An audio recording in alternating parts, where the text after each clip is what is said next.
Olá, pessoal. Sou o professor Isaías Maia, trabalho com a filosofia. Hoje eu estou sendo auxiliado pela Monique e vamos trabalhar hoje um assunto da filosofia contemporânea. Trata-se de indústria cultural e escola de Frankfurt. A gente poderia até inverter escola de Frankfurt e indústria cultural, porque, na verdade, foi a escola de Frankfurt que compôs a teoria, da indústria cultural. Então, agora, para começar, verdadeiramente, temos o seguinte: indústria cultural é um termo difundido pelos teóricos da escola de Frankfurt para designar a indústria do entretenimento popular que produz cultura para as massas de trabalhadores das grandes cidades. Eu até diria que isso já está um pouco superado na realidade, porque hoje o que é produzido pela indústria cultural é para todo mundo. Não diz respeito só a uma produção feita para grandes cidades ou para pequenas cidades. Na verdade, para todo mundo. E essa imagem que eu estou trazendo aí, ela leva a uma reflexão muito profunda, porque de um lado você tem alguém lendo um jornal ou lendo um livro e enchendo a cabeça com novas ideias. E de outro lado, alguém que está visualizando um televisor, então está olhando a televisão, sem nada na cabeça. Ou seja, parece que esses meios de comunicação, na modernidade, eles vêm trazer aquela coisa de esvaziar o pensamento. E aqui eu vou chamar a atenção para uma coisa extremamente séria que eu espero que ninguém esqueça nunca mais. Quando você tem muita formação e não tem informação, você vai tomar decisões equivocadas, parecendo aquele juiz que decretou numa cidade que todos tinham que prender seus cães.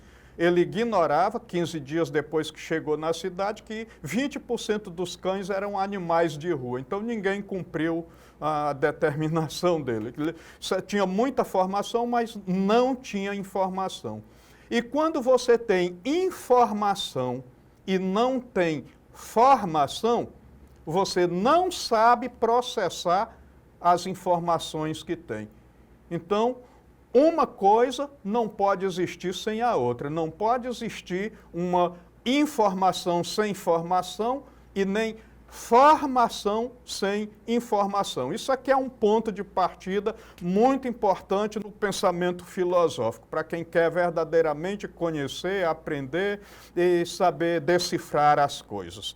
Então, agora, nós temos aí um conjunto de pensadores da escola de Frankfurt. Eu destaco aí o Theodor Adorno, Max Horkheim, o Walter Benjamin e o George Habermas. Então, a escola de Frankfurt, fundada em 1924, entre a Primeira Guerra Mundial e a Segunda Guerra Mundial, foi uma escola de análise e pensamento filosófico e sociológico que surgiu na Universidade de Frankfurt, na Alemanha. Então, não é uma escola no sentido clássico que nós entendemos, mas uma escola de pensamento. Tinha como objetivo estabelecer um novo parâmetro de análise social com base em uma releitura de Karl Marx, do marxismo, sem perder de vista os ideais da esquerda. Agora, não é aquela coisa de extrema esquerda, como nós costumamos falar atualmente. Bom, então, prosseguindo, devo dizer que a indústria cultural é amplamente vinculada por TV, cinema, rádio, revistas, propagandas em geral, vídeos e imagens que circulam pelas telas do mundo. Agora, com amplo uso do telefone e da internet, aonde a gente tem as redes sociais. Isso aqui sou eu que estou acrescentando, porque, na verdade, na época da composição desse pensamento, ainda não havia a internet e muito menos essas redes sociais com as quais nós lidamos na contemporaneidade.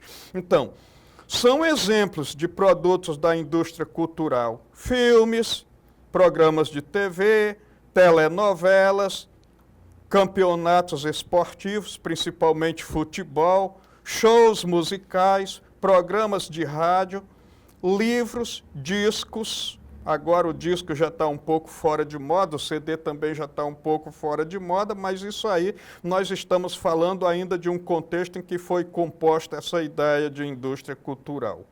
Então, esse conceito foi criado, portanto, na década de 1940 pelos filósofos alemães Max Horkheim e Theodor Adorno. Né? Então, esses dois deram o passo inicial dessas reflexões ligadas à escola de Frankfurt e eles tiveram uma visão extremamente negativa dessa questão da indústria cultural. O Walter Benjamin, apesar de também ser um grande crítico da indústria cultural, ele vai amenizar, dizendo que, na verdade, a indústria cultural também ajudou a popularizar, a diversificar, a massificar a cultura. Muito bem. Então, conforme a teoria da indústria cultural, o consumismo e a valorização de coisas materiais acima de outras qualidades sustentam o capitalismo e impedem que a classe trabalhadora consiga, de fato, ser livre. Então, é essa coisa que aliena as pessoas, que aliena o trabalhador, que hoje aliena qualquer tipo de pessoa, até aquelas pessoas que não trabalham ou que trabalham pouco. Até as que trabalham pouco têm mais tempo para se dedicar a essa indústria cultural, é tanto que quando nós estamos no período de férias, a gente acaba consumindo mais coisas do que quando a gente verdadeiramente está trabalhando. A ideia é que ela sempre mantenha um desejo pelos bens de consumo, ainda que não necessite deles para sobreviver. Então, a indústria cultural ela acaba criando falsas necessidades. A gente está sempre querendo as coisas produzidas pela indústria cultural, sendo que nem sempre nós temos necessidade dessas coisas. Eu costumo dizer que a indústria produz coisa para suprir necessidade. E a indústria cultural ela acaba criando necessidade para poder vender os seus produtos. Cria necessidades. Então, é importante a gente saber que essa teoria de Max Horkheim e Theodor Adorno são as bases desse pensamento da escola de Frankfurt. Então, Adorno e Horkheimer, eles caracterizam essa indústria cultural como uma cultura que degrada o ser humano. Ela aliena as pessoas porque estas se tornam distantes de suas próprias necessidades, realidades e desejos, influenciadas por forças externas, por aquelas forças que vêm de fora, influenciados principalmente pelos meios de comunicação. Isso pode resultar em uma sensação de despersonalização e perda de autonomia. É aí que nós temos o problema dos estresses da vida, das ansiedades, né, e das depressões.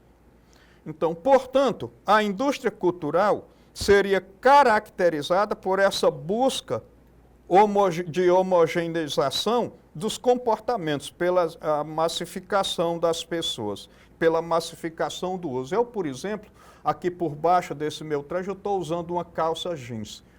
Uma calça grossa, que aqui para a região do Acre é muito quente, mas ela virou moda, virou febre, todo mundo usa, ninguém questiona mais isso. Aqui a gente poderia usar aquela de algodão bem mais fininha, mas isso aqui se tornou moda. Isso foi imposto pela propaganda, pelos meios de comunicação e a gente praticamente não tem mais como se livrar disso. A teoria crítica da escola de Frankfurt serve para que possamos distinguir as produções ideológicas e massificantes daquelas que buscam fazer arte com autonomia e originalidade. Então, temos em contrapartida, ou de certo modo concorda, mas em algum ponto discorda, do Max Horkheim e Theodor Adorno, nessa teoria do Walter Benjamin. Então, o Walter Benjamin ele foi um dos principais pilares dessa escola de Frankfurt, que se propôs estudar os processos típicos da modernidade e a influência da indústria cultural, entendida como a subordinação do fazer cultural à lógica da produção industrial e capitalista. Então ele vai dizer que a arte ela vai ser produzida de conformidade com aquilo que é ditado pelo capitalismo. Com o advento de produtos culturais de massa, como o cinema, que implicam na reprodutibilidade da arte, essa aura se dilui nas cópias produzidas e assim destrói a qualidade de objeto único, individual, original, da qual a obra artística podia ser revestida. Então, de repente, eu não posso comprar aquela obra lá, né, do Leonardo da Vinci, né, a Mona Lisa, mas se eu encontrar uma cópia dela lá na papelaria por 3, 4 ou 5 reais, eu posso comprar e posso levar para minha casa. Então, contrapondo a Max Horkheim e Theodor Adorno, o Walter Benjamin, em seu texto A Obra de Arte na Era da Sua Reprodutibilidade Técnica, de 1935, chama a atenção para a possibilidade de democratização da arte, através de ferramentas de coisas para a sua reprodutibilidade, ferramentas, instrumentos para a reprodutibilidade. Então ele vai dizer que apesar de que quando eu faço cópias de uma obra de arte, eu tiro a aura dela, eu tiro a originalidade dela, eu faço um produto pirata dela, mas de certo modo eu consigo popularizar a arte. Então vai ter pontos positivos e pontos negativos, né, nesse pensamento de Walter Benjamin. Então, agora a gente precisa fazer algumas considerações que eu digo que seriam mais ou menos gerais sobre a indústria cultural. Aí nós temos uma imagem que é chocante, não é? Alguém que está com carrinho de compras e na cabeça e caindo dentro do carrinho todas aquelas coisas que ele deseja possuir. Não se sabe exatamente aí o que ele realmente necessita desses produtos aí e o que ele não necessita. Então, a indústria cultural é representada pelas instituições e empresas que produzem cultura para ser consumida em função do lucro, ou seja, a venda no mercado para obtenção do lucro, o que Karl Marx chamava de mais-valia. O desenvolvimento dos meios de comunicação de massa e a vigência da sociedade de consumo explicam a origem da indústria cultural.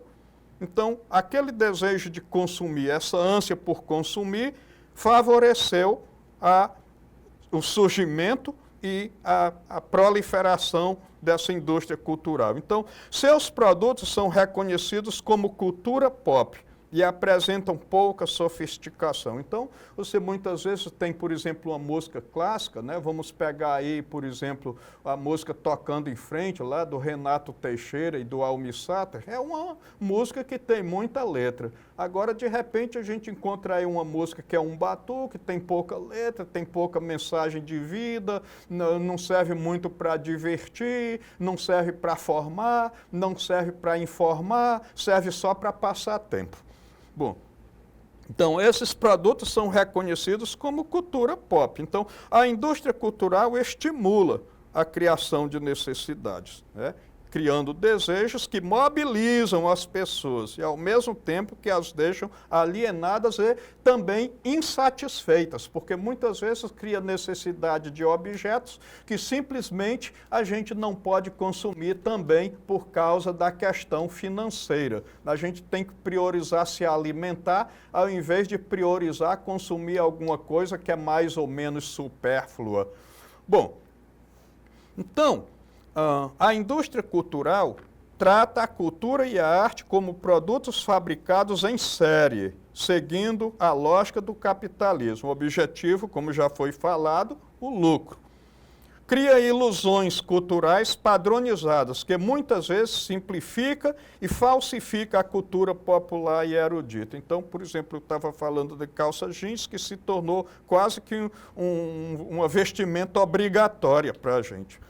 Reproduz os interesses da classe dominante e aliena os consumidores, tornando-os incapazes de desenvolver um pensamento crítico a respeito de tudo que vê e de tudo que compra. usa os meios de comunicação de massa, como a televisão e a propaganda, para vender produtos, promover a crença na liberdade individual e manter os consumidores no conformismo, na alienação. Hoje, a gente utiliza amplamente as redes sociais, através da internet, para fazer propagandas e para vender coisas. Bom, Walter Benjamin acreditava que a indústria cultural também democratizava a arte, tornando-a acessível a mais pessoas. Então, de certo modo, eu não posso comprar uma obra original porque é muito cara, eu compro um produto pirata, retratando aquela obra, que vai, de certo modo, satisfazer a minha fantasia de consumidor. Bom, então agora eu devo dizer que a indústria cultural no Brasil é muito recente e foi consolidada durante o período da ditadura militar. Vocês imaginem o professor Isaías, que sou eu, no ano de 1970, tendo que decorar o nome de todos os heróis da Copa Mundial de 1970, do tricampeonato mundial, né?